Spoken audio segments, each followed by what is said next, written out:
Hey guys, welcome back to my channel. Today I'm doing another hair video for you guys. I'm gonna be installing this curly bob wig, which is so cute for the summer. It's short, you could just wet it and go. So if you want to see how I install this, then keep on watching.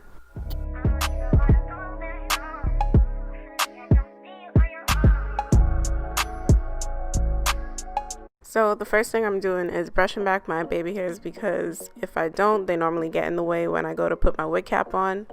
And now I'm going to put my wig cap on. The wig cap came with the wig, it was in the box. And then I'm just going to cut out the ears just so that the ear tabs could lay flat when I go to stick down and spray down the wig cap. And it's funny I'm saying that now because later on you'll see that the wig cap, the ear part, didn't really stick down too good, but it's whatever. I'm spraying my Got2b free spray all over my hairline, and then I'm just going to spread it out with my fingers. A tip when doing this is to spray a good amount of area, because if you don't and you spray it like just directly on the front of your hairline, the wig cap will probably end up lifting or moving around while your wig is on, and you don't want that, especially if you plan on keeping the wig on for a while. So just spray a good amount. You really want it to be like stuck down. And then I'm just going to blow dry that spray, and I'm also adding a little spray like as I go.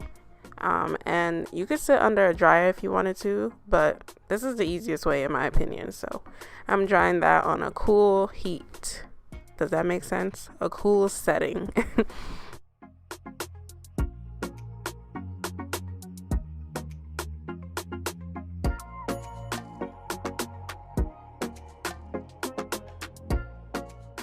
Then I'm just going to cut that wig cap. I don't really have a special technique to do this. I just cut close to my hairline.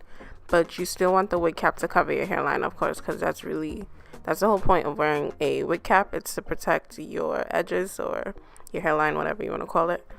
But yeah, you just want to be careful not to cut yourself because that is very possible. I also wanted to add that wearing a wig cap is definitely optional. You really don't have to wear one. You could just put the wig on, but in my opinion, the wig cap really does make a difference because, you know, when you add makeup and stuff, the wig just looks so much better. Like the parting looks better, everything, just because it matches your skin tone. Then I'm just going to add my foundation. I added too much there, as you can see. I had too much on the brush. You don't want to have too much on the brush. You want it to be little by little, build it up and just spread it all over the front of your hair, well, on the wig cap.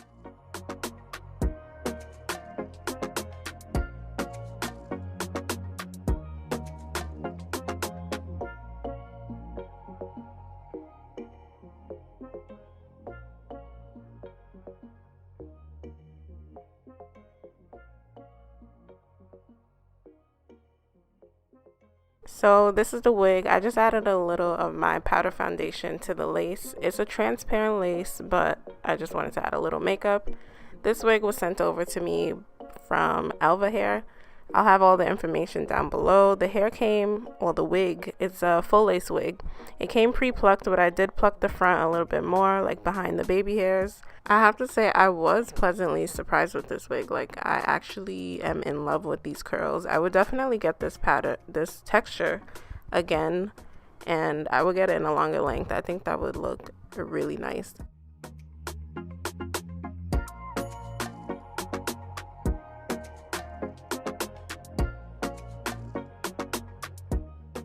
So I went ahead and cut the lace in half just so it would be easier to apply. I pulled the lace back and I'm just going to clean off my skin with alcohol just in case there's any leftover makeup or oil. And then I'm going to use my Bold Hold glue.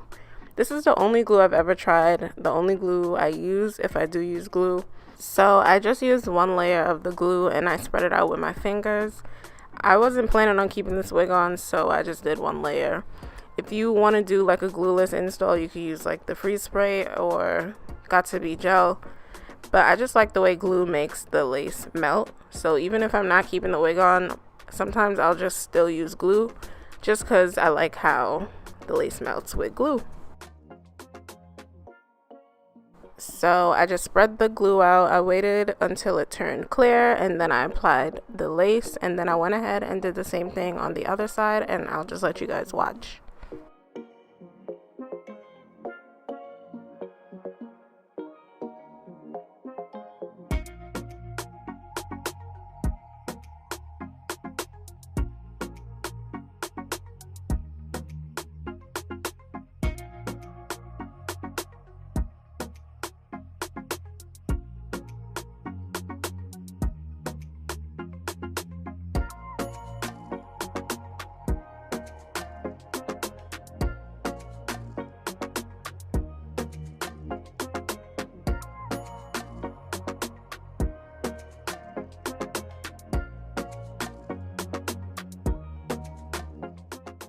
So then I'm just going to cut the lace. I'm using a scissor, even though normally I use a eyebrow razor. My eyebrow razor that was in front of me wasn't sharp enough, so I just decided to use scissors. I'm just going to cut in a zigzag cutting motion though, so if you do use scissors, then you don't want to cut straight across. I also wanted to talk about the product I use to bleach my knots. Normally I would use like BW2 bleach or Kaleido Colors bleaching powder and a developer, but Sally's is closed still in my area, so I had to find something that would work because I wanted to bleach the knots. So I went to Rite Aid and I found this Splat bleaching kit, and the bleaching kit actually worked really good. Like the knots bleach really evenly and they bleach really fast. The only thing is I made the mixture I made the mixture too watery, so it ended up seeping through the lace and over bleaching my knots, which is why like in the parts you see like these little like dips that it looks like bald spots, but it's really my over bleached knots. So that's what happened. I'm gonna fix it though with mascara, but that bleaching kit was actually really good for bleaching my knots. I'm probably gonna end up using it again in the future. So yeah, I just wanted to mention that. Now you see me pulling some hairs forward. Those are going to be my baby hairs, but I wanted to tie it down so it can kind of like mold into place before I went and actually cut them and, you know, style them.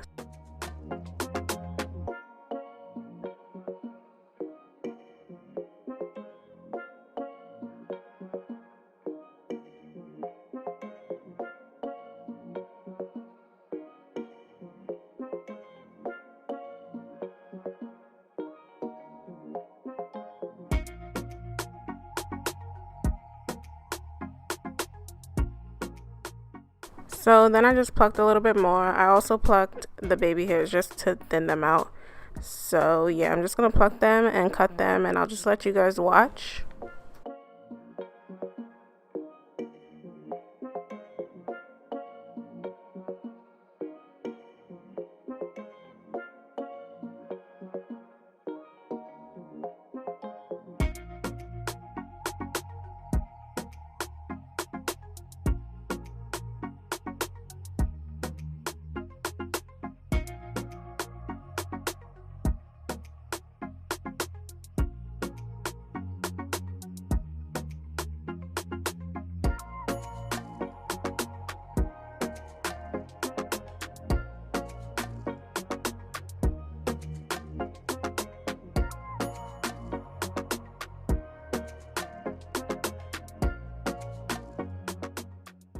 So I'm going to be using the Nairobi setting mousse to style my baby hairs.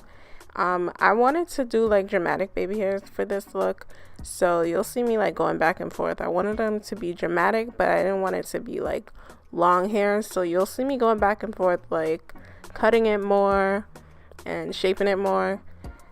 My good sis here on YouTube, well, she's not my good sis. In my head, she's my good sis, but she probably doesn't know I exist. But Erica J, I used to always watch her tutorials. I still do, but she really taught me how to, you know, finesse these wigs. And in one of her videos, she said that the shorter the baby hairs, the more natural they look. And I definitely agree with that.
After I was finally done doing my baby hairs, I tied it down. Now I'm just going to style the hair by spraying it with water, and I'm also going to add some of the Nairobi mousse.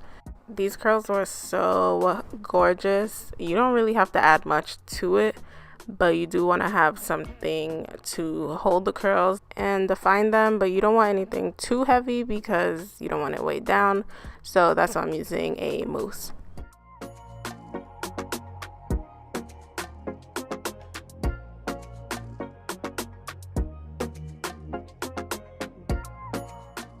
And then here you'll see me adding mascara. This is just to try to cover up my over bleach knots. I'm also going to hot comb the top of my hair. Even though the hair is curly, I just can't have like a curly top. I don't know. I just need my hair to lay flat on top. And then I'm just going to cut the left side where I'm going to have the hair behind my hair. The hair behind my hair. Make it make sense. The hair behind my ear. But it's funny that I'm doing all this now because I ended up switching the side I had my hair parted. I just felt like it looked better on the other side, so I'm gonna switch my part. So after I switched the part, that's pretty much it. I just added some more free spray so that I could tame those little flyaways I had. I also combed out the baby hairs a little bit because I wanted them to have a soft look. I didn't want them to look too, I don't know, I just like when they look fluffy. So yeah, that is it for this wig installation. Let me know what you guys think down below, and I'll see you guys in my next video. Bye.